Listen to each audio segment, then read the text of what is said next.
UCC ले आए तो भाभी हमारी गुजरात से दिल्ली आ जाएंगे क्या प्रधानमंत्री आवास में? कोई भी हमारा सवाल इंसाफ भाभी को मिलेगा क्या? आप इतना पर्सनल क्यों हो रहे हैं भाई? कोई दम नहीं रहा। मुझे ऐसा लग रहा है कि आप लोग ने एक दूसरे को पर्सनल अटैक कर रहे हैं। आरके सिंह जी, एक सेकंड रुक जाइए। नहीं, पर्सनल अटैक के लिए नहीं, डिबेट नहीं हो रही है। पर्सनल अटैक के लिए डिबेट नहीं हो रही है। के शर्मा जी, मैं बार बार आप लोगों को कह रहा हूँ, आप लोगों को करना है अपने अपने प्लेटफॉर्म पे जाकर करिए। राहुल गांधी का 1985 सिंह जी, सबका ऑडियो डाउन कर दो। आरके सिंह जी, एक सेकंड रुक जाइए प्लीज प्लीज प्लीज, सब लोग रुकिए।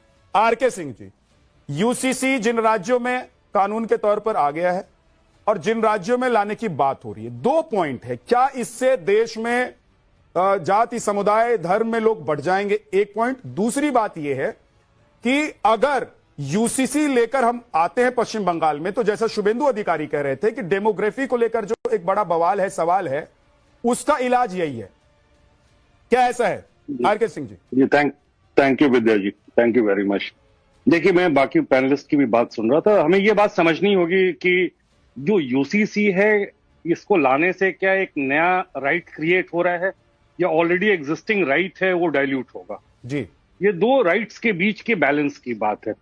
लेकिन इसके लिए बहुत इंपॉर्टेंट है विद्या जी कि थोड़ा सा हमें पीछे जाना पड़ेगा। बस मैं थोड़ा सा टाइम लूंगा। जब कॉन्स्टिट्यूएंट असेंबली डिबेट हो रहा था तो यूनिफॉर्म सिविल कोड पे बहस हुई थी और उस बहस में उस समय वो आर्टिकल, जो ड्राफ्ट का आर्टिकल था, वो 35 था, जो बाद में 44 के रूप में डीपीएसपी में कन्वर्ट किया।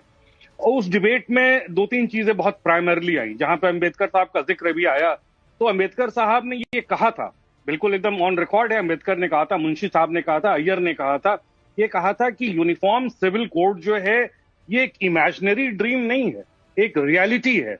लेकिन चूंकि ये रिपब्लिक नहीं है और अभी विश्वास कायम करना है, तो यूनिफॉर्म सिविल कोड जैसे मसलों को हम आउटराइटली कॉन्स्टिट्यूशन के बाहर नहीं रखेंगे, उसको directive principle of state policy में रख देते हैं और फ्यूचर के लिए सरकारों को छोड़ देते हैं कि जब सिचुएशन कंजीनियल होगा तो इसको लागू करेंगी। अब 80 साल हो गए रिपब्लिक को बने हुए। 80 साल में जो राइट्स थे वो स्टैब्लिश्ड हो गए, जो भी समुदायों के राइट्स थे वो स्टैब्लिश्ड हो गए। बस मैं अपने आप को यहाँ पे 2 मिनट के लिए रोकता हूँ। हम आए दिन, हम आप जितने भी पैनलिस्ट, हम पढ़ते हैं कि founding fathers of Indian constitution, लेकिन हम कभी ये नहीं पढ़ते हैं कि founding mothers of Indian constitution कौन है। हमें नहीं पढ़ाया जाता है, आपको भी नहीं पढ़ाया गया होगा, हमें भी नहीं पढ़ाया गया था। लेकिन जो हमारी 15 महिलाएं थीं जो संविधान सभा में, उन्होंने एक बहुत काबिल तारीफ बात की थी और उन्होंने वो डिबेट में पार्टिसिपेट भी की थी। हम राजकुमारी अमृत कौर की बात कर रहे हैं। तब आपको यूनिफॉर्म सिविल कोड के वो मर्म को समझ में आ जाएगा। राजकुमारी अमृत कौर जो इंडिया की पहली हेल्थ मिनिस्टर थी, उन्होंने ये बात स्पष्ट कही थी संविधान सभा में कि पुरुषों ने बड़ी चालाकी से महिलाओं को माइनॉरिटी के कैटेगरी में डाल दिया है और उनके राइट्स पे डिस्क्रिशनरी डिसीजंस लेते हैं। इसका लब्बो-लुआब यही है। तो इसका मतलब ये हुआ कि न्यूमेरिकली वो आधी हैं, लेकिन राइट्स के मामले में माइनॉरिटी के रूप में उनको डाला गया है। जो राइट्स हम उनको देंगे वही वो लेती हैं, नेचुरल राइट्स भी हम उनको देते हैं। अब यूनिफॉर्म सिविल कोड के तहत में 5-6 चीजें हैं, मैरिज है, एबॉर्शन है, इनहेरिटेंस है। ये प्राइमरली वुमेन सेंट्रिक राइट्स हैं। और एक यूनिफॉर्म सिविल कोड जब ये बनता है, जब स्टेट्स बना रहे हैं, जहां 4 स्टेट्स अभी बना रहे हैं, तो उसमें आप देखेंगे जो मेजर बेनिफिशियरीज हैं वो वुमेन होती हैं। तो इससे किसी को परेशानी नहीं होनी चाहिए। अगर हम अपने एक वुमेन फोक को कोई right, property right, marriage right या इनहेरिटेंस डेमोग्राफी चेंज पर कोई असर पड़ेगा? मैं आ रहा हूं, डेमोग्राफिक चेंज पे भी आ रहा हूं। तो कहीं ना कहीं वो एक बैलेंसिंग चीज क्रिएट होती है। अब रह गई कि जो डेमोग्राफी, इस इंडिया के 2 ऐसे बॉर्डरिंग स्टेट हैं, आसाम हो गया और वेस्ट बंगाल हो गया, जहां पे डेमोग्राफी को लेकर के एक बहुत बड़ी कवायद चल रही है। और ये कहा जाता है कि वो जो पेनिट्रेटिव स्टेट हैं, इंडिया के 26 स्टेट में डेमोग्राफिक इम्बैलेंस करा रहे हैं। ये मैं नहीं कह रहा हूं। 2005 में मैंने एक PIL फाइल किया था पुरी जी के आर्टिकल पे, अरुण पुरी जी की आर्टिकल थी इंडियन एक्सप्रेस में, जहां पे बांग्लादेश से इमिग्रेशन 26 राज्यों के डेमोग्राफी को चेंज कर रहा था। वो बाद में 2007-8 में डिसमिस हो गया था इमेज इंडिया फाउंडेशन पे।